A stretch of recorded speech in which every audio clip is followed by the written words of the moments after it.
Princess ডায়নার ছোট্ট একটা কথা ছিল, যার সাথে পরিচিত আমরা কম বেশি সকলেই। সে বলেছিলেন, আমি যাকে ভালোবেসেছিলাম সে ছাড়া গোটা বিশ্ব আমায় ভালোবেসেছিল। সৌন্দর্য, ব্যক্তিত্ব কিংবা আভিজাত্য কোনো কিছু দিয়েই প্রিন্সেস ডায়নাকে পেছনে ফেলবার মতো কেউ তার মৃত্যুর এত বছর পরও আসেনি। অথচ তার স্বামীও তাকে ঘরে রেখে আসক্ত হয়েছিল পরনারীতে, যার শেষটা হয়েছিল তাদের বিবাহ বিচ্ছেদ দিয়ে। তোমরা অনেকেই বলো না, গুছিয়ে না চললে, নিজেকে সাজিয়ে না রাখলে পুরুষ হাতছাড়া হয়ে যায়।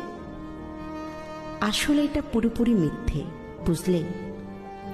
যার মানসিকতা নোংরা তার ঘরে হুড় থাকলেও সে কাজের মেয়ের পেছনে ঘুরে বেড়ায়, আর যার মানসিকতা পরিষ্কার সে দিনের পর দিন শত শত সুন্দরী নারী উপেক্ষা করে শুধুমাত্র তার স্ত্রীর কথা ভেবে। বেঈমানদের কোনো কারণ লাগে না বেঈমানি করার জন্য। তাদের আগাগোড়া পুরোটাই নোংরামিতে ভরা। তাদের কাছ থেকে ভালো কিছু আশা করাটাই ভুল।